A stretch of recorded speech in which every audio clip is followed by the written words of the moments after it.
California state lawmakers are close to reaching a budget deal, but Governor Gavin Newsom is indicating he is not satisfied. Yeah, the state is facing a $12 billion deficit. That's about 5% of the $322 billion spending plan. ABC 7 News political reporter Monica Madden has been tracking these developments. She is joining us live now with more on this, Monica. Julian and Dan, tensions are really high in the Capitol over this budget deficit, which is caused by a variety of factors. We're talking rising healthcare costs, state overspending, economic uncertainty from the tariffs, and cuts in federal funding. And the clock is ticking with a deadline for the budget to be finalized coming up next week. Budget battle at the California Capitol. This time is the most frustrating that I've ever experienced. It's never easy to balance a budget with the deficit that we faced. A deficit state budget watchers say could worsen.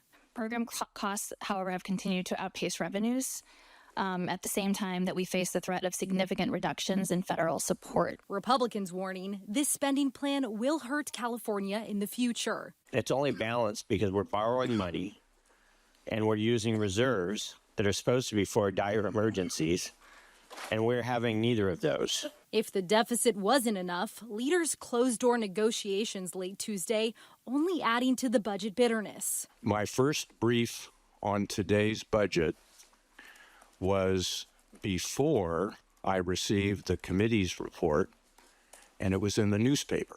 The process is absolutely wrong here.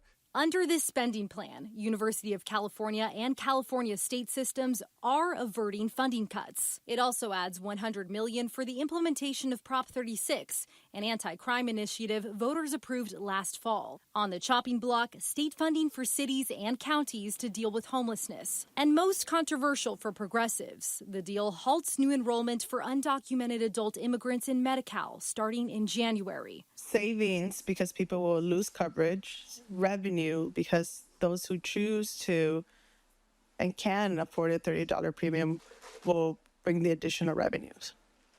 Essentially, that's correct. And Governor Gavin Newsom is giving an ultimatum about the state's environmental regulations that could threaten the deal. In a statement, his spokesperson tells us, quote, the governor's signature is contingent on finalizing legislation to cut red tape and unleash housing and infrastructure development across the state to build more faster.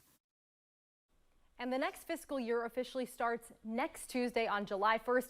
Now, all of these budget details could be reevaluated later this year or early next year, especially depending on how much money California loses in the federal tax bill that Congress is currently negotiating. That big, beautiful bill we've been talking about nonstop. Yeah, we shall see. Yeah.